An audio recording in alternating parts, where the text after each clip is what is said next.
गुजरात का मुख्यमंत्री नरेंद्र मोदी उन दंगों के पीछे हैं। उन्होंने साफ ये बोला हमसे, मतलब जो दंगे करवा सकता है, जो लोगों को मरवा सकता है, पहली गलती तो हमारी कि हमने उसे प्रधानमंत्री चुना। देश के किसान ही कहेंगे, मेरे पास उनके लिए कोई शब्द नहीं है। मैं अपनी जबान भी नहीं गंदा करना चाहती उनके बारे में सोच के भी नहीं, इस लायक भी नहीं है। ये उन 80 करोड़ लोगों के पेट पे लात है जिनको अभी बहुत कम दामों में राशन मिलता है। धरती पे तो मतलब चलने के लिए जगह नहीं है, सब जगह रोड टूटी हुई हैं सब जगह, और ये लोग बुलेट ट्रेन की और डिजिटलाइजेशन की बात करते हैं। ठीक है, अब मेरा मतलब पॉलिटिक्स से तो विश्वास हट ही गया है। ठीक है, सोच के भी ना बेबसी सी आने लगती है।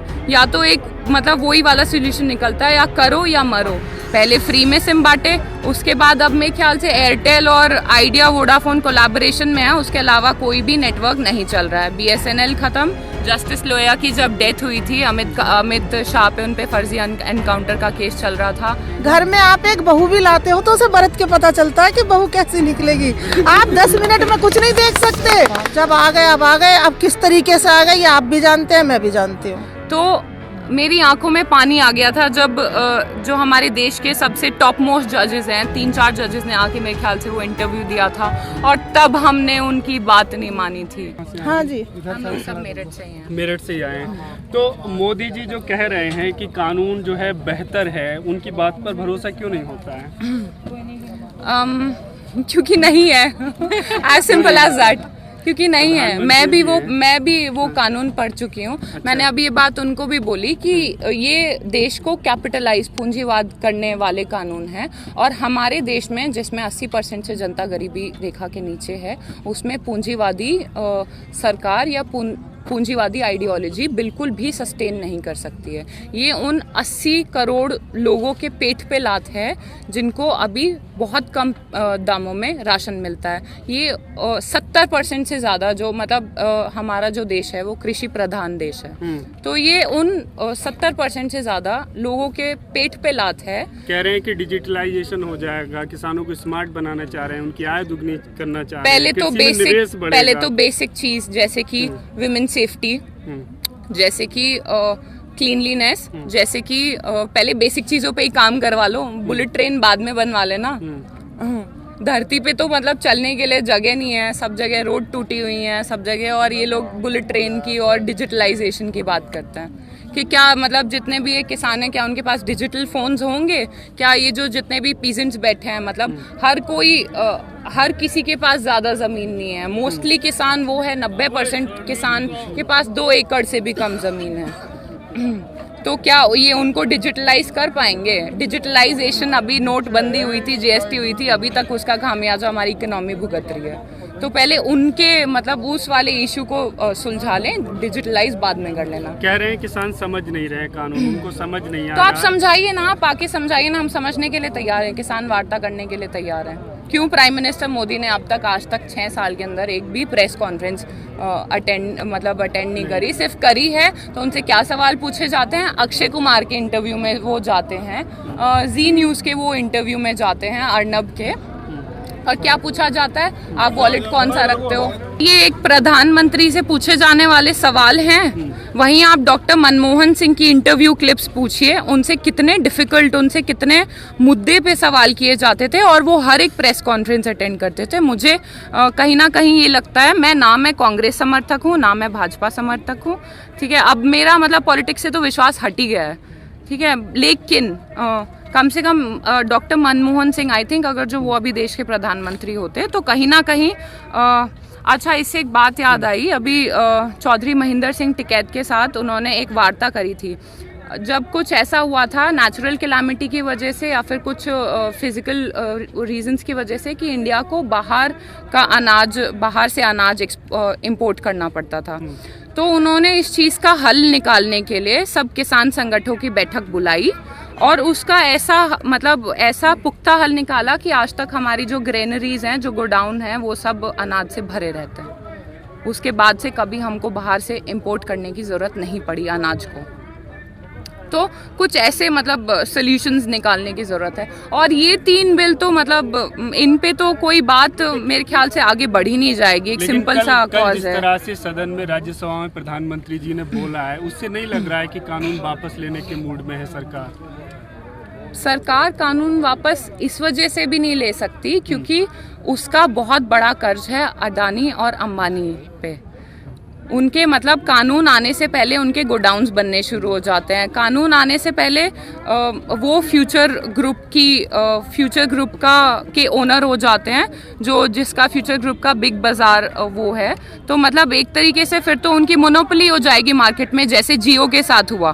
पहले फ्री में सिम बांटे, उसके बाद अब मेरे ख्याल से एयरटेल और आइडिया वोडाफोन कोलैबोरेशन में है, उसके अलावा कोई भी नेटवर्क नहीं चल रहा है। BSNL खत्म।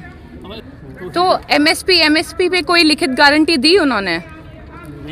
लेकिन अब और दूसरी बात आप समझिए, जैसे पंजाब का किसान है, पंजाब और हरियाणा का किसान नहीं, एक चीज़ की अगर जो आप चीज़ों को बेचने की जगह आप उसमें इंटरनल सुधार क्यों नहीं करते हो? जैसे मंडी ही है, गवर्नमेंट ने ऑलरेडी जो इंफ्रास्ट्रक्चर बना हुआ है आप उसको तबाह करके आप दूसरा इंफ्रास्ट्रक्चर क्यों खड़ा कर रहे हो? आपकी ऐसी क्या मजबूरी है कि आपको मतलब सारी चीज़ों में कहीं ना कहीं वो अंबानी और अडानी पे आके रुक जाती है? अब वार्ता आगे कैसे चलेगी? वो आ नहीं रहे, यहाँ से कुछ जा नहीं रहा आगे। आप बताइए कैसे आगे? ये तो अगर जो आप प्रधानमंत्री से आपको मिलने का सौभाग्य मिले तो आप उन्हीं से ही पूछ लीजिएगा। जस्टिस लोया की जब डेथ हुई थी, अमित शाह पे उन पे फर्जी एनकाउंटर का केस चल रहा था, तो मेरी आंखों में पानी आ गया था जब जो हमारे देश के सबसे टॉप मोस्ट जजेस हैं, 3-4 जजेस ने आके मेरे ख्याल से वो इंटरव्यू दिया था और तब हमने उनकी बात नहीं मानी थी। देश के इतिहास में पहली बार हुआ है ऐसा कि चीफ जस्टिस आ रहे हैं इंटरव्यू देने के लिए, अपने डर को वो डायरेक्टली तो नहीं बोल सकते पर जाहिर करने के लिए। संजीव भट्ट अभी तक IAS ऑफिसर अभी तक उसमें जेल में पड़े हुए हैं, सड़ रहे हैं, और उन्होंने साफ बोला था, अपने साफ शब्दों में बोला था कि उसका गुजरात का मुख्यमंत्री नरेंद्र मोदी उन दंगों के पीछे हैं। उन्होंने साफ ये बोला हमसे, मतलब पुलिस ऑफिसर से, कि तुम माइनॉरिटीज़ के खिलाफ जो हिंदू गुस्सा भड़का रहे हैं उसे करने दो। सेम जैसे जो अमरीश पुरी का नायक में डायलॉग था, सेम डिट्टो सेम। मतलब अब तो ऐसा लगने लगा है, पहले मूवीज़ में लगता था कि अरे यार ये मूवीज़ में हो रहा है, ऐसा सच नहीं हो सकता, but A to Z। Nazim Ahmad JNU का स्टूडेंट रातों रात वहाँ से गायब कर दिया गया, बहुत प्रोटेस्ट हुई, बहुत सब कुछ हुआ, क्या हुआ? कुछ नहीं हुआ। अब ऐसे तो मिक्का दुक्का जो लड़ रहे हैं सब एक्टिविस्ट को उठा के जेल में डालोगे। नवदीप कौर अभी तक रिहा नहीं हुई है, ठीक है? तो ऐसे तो पता नहीं कितने नाम है, मतलब कितने कि अब सोच के भी ना बेबसी सी आने लगती है। या तो एक मतलब वही वाला सोल्यूशन निकलता है, या करो या मरो। ये जो आंदोलन है ये लास्ट स्टेप बन चुका है।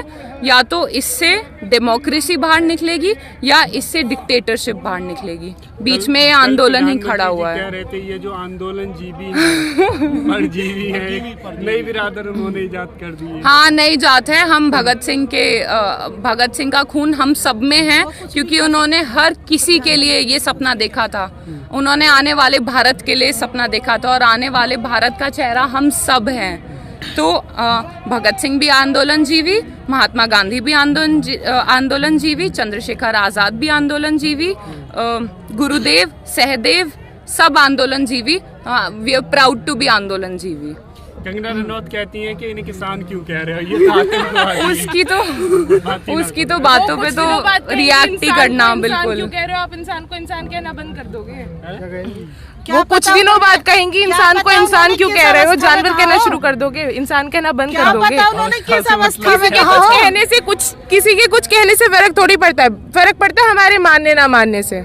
और इतनी बुरी बेइज्जती की रिहाना बोल रही है कि जितनी इसकी लास्ट 5 फिल्मों ने कमाया है ना, इससे ज़्यादा मैं अपने जो मेरे साइड में जो डांस करती है मैं उन लोगों को दे देती हूँ। तो मतलब वो तो लड़की कहीं और ही पहुँच चुकी है, वो भी हु ही नहीं इस दुनिया की वाला।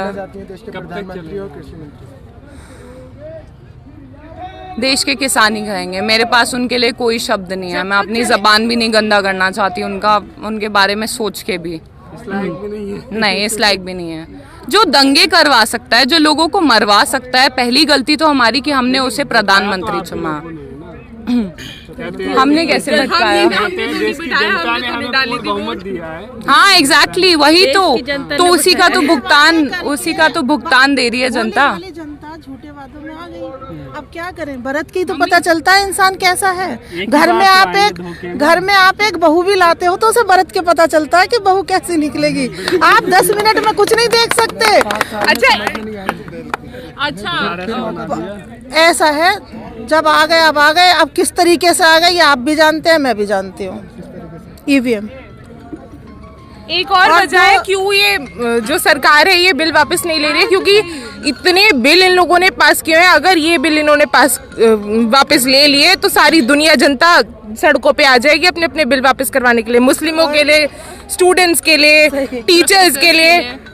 हमारे देश का नाम हिंदुस्तान से बदल के धरना स्थल रख दिया जाएगा। यहाँ आए दिन धरने चला करेंगे और मोदी सरकार आए दिन नए नए लोगों को आंदोलन जीवी और एंटी नेशनल वगैरह कहे करेगी। एक और पॉइंट मैं ऐड करना चाहूंगी। ये मेरी मम्मी ने बोला था अभी पीछे रिपोर्टर को कि अगर जो ये सब किसान नहीं है, लाखों की जनता जो यहाँ पड़ी है किसान नहीं है, तो मम्मी बोल रही थी कि फिर प्रधानमंत्री को ये बोला ना कि देखो कितने बेरोजगार है, इनका कुछ हल निकालो। फिर चैनल को लाइक, शेयर एंड सब्सक्राइब करें और बेल आइकन दबाना ना भूलें।